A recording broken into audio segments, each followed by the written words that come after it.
Meantime, let's bring in Nvidia bull Chris Rolland, Susquehanna senior semiconductor analyst. He upgraded his Nvidia price target last Thursday to $230 a share from $210. Chris, great to have you with us. What do you want to hear from the conference call? It seems like Jensen's saying all the right things so far. Yeah, I mean, the tone was incredibly upbeat. I expect more from Colette, who's speaking now, and Jensen soon to come. I think the biggest question, and you guys talked about it earlier, that $500 billion, what is that exactly? Could there potentially be upside to that $500 billion? We would love some more details.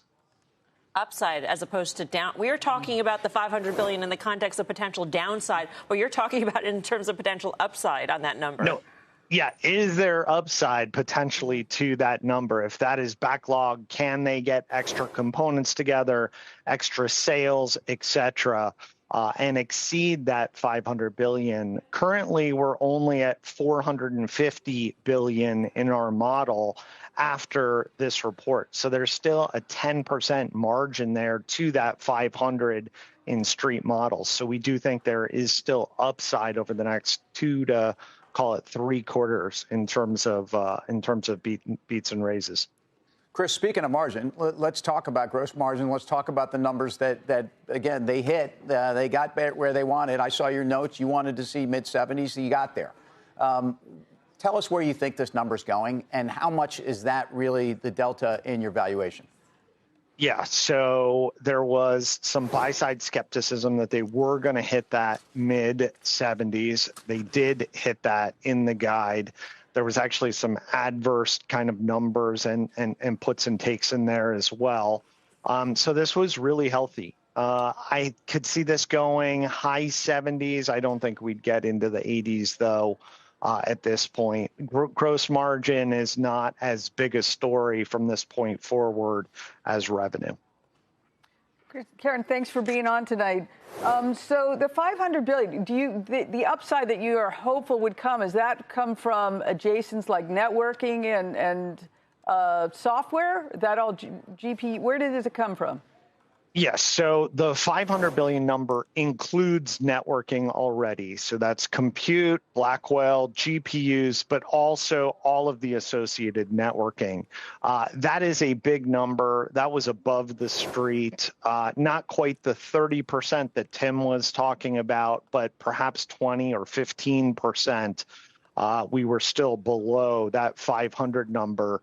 But is that 500 number static? That seems to be a backlog number. If they could get increased component availability of things like memory, let's say, or front-end at TSM, could they potentially exceed that? And so these are the kind of details that we're waiting for on the call. Chris, before Christina left, she mentioned free cash flow. It came in at 22 and change. The street was looking for a little over 27. Is that a thing, or just sort of brush it aside? There are a lot of puts and takes here. They increased inventory because of this component dynamic that we're talking about, this memory shortage that we're seeing out there. So there's lots of puts and takes here. I don't think that's important for right now. Chris, we're seeing the stock at after-hour session highs pretty much. It's 6.2%. The CFO is addressing the life of a GPU. And Karen, you flagged this headline. Being extended, and Nvidia says it had got $2 billion of revenue for older Hopper chips. What's your thought on this sort of, I don't know, quite big question mark about depreciation?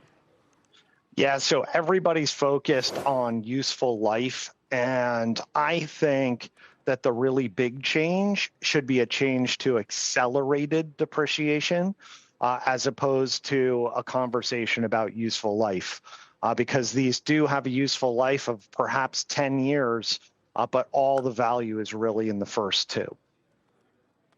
So how does that affect the conversation around the sector, Chris, then? What that means is that the profitability is being overstated currently. Overall, including the cloud GPU vendors. Okay, Chris, if you can keep us posted on what's going on, we'd love to hear your take on things, especially as a Q&A gets underway. I don't know if you're in queue to ask a question, Chris, but what is your first question before we let you go? What would that question be? It would be the details around the $500 billion for sure. Okay.